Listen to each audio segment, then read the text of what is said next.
Second term day 30 unit number 12 में आज हम करेंगे 142 पेज। 142 में आपको फिल इन दी ब्लैंक्स दी गई हैं। सबसे पहले देखिए ए स्टेटमेंट है, a clock help us to tell the dash. जो घड़ी है वो हमें क्या बताने में मदद करती है, टाइम। हम उससे टाइम देखते हैं तो लिखेंगे TIME टाइम। बी स्टेटमेंट देखिए, there are dash number on a clock face. एक घड़ी पर कितने नंबर होते हैं, 1 से लेकर 12 तक होते हैं, तो हम लोग यहाँ पे लिखेंगे 12।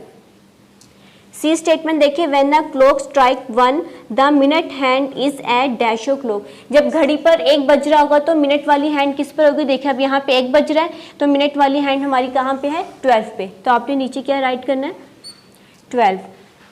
डी स्टेटमेंट देखिए, a digital clock has dash hands for hours and minutes.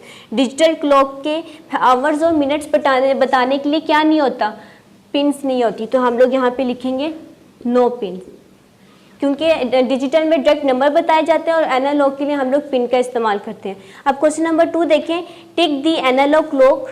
वो कह रहे हैं एनालॉग क्लॉक को टिक करें showing the same time as on the left side. जो आपकी लेफ्ट साइड पे टाइम दिया गया, तो सबसे पहले देखें 8 o'clock हो रहे हैं। अब देखिए यहाँ पे किस वॉच में 8 o'clock हो रहे हैं, यहाँ पर, तो आपने इस वाले को टिक करना है।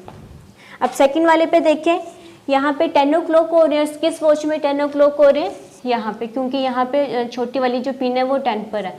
सी में देखिए 11 o'clock और यहाँ पे 11 हो रहे हैं, तो यहाँ पे टिक करें।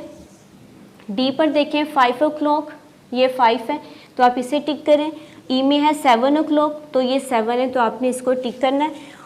और पेज नंबर 143 पे है आपका homework, right the correct order of the given months of the year. जैसे कि मैंने आपको पहले बताया था कि आपने बताना है कि अप्रैल कौन से नंबर पर आता है या मई कौन से नंबर पर आता है, तो आपने वो उसकी नंबरिंग देखनी है और इसको यहाँ पे सॉल्व करना है।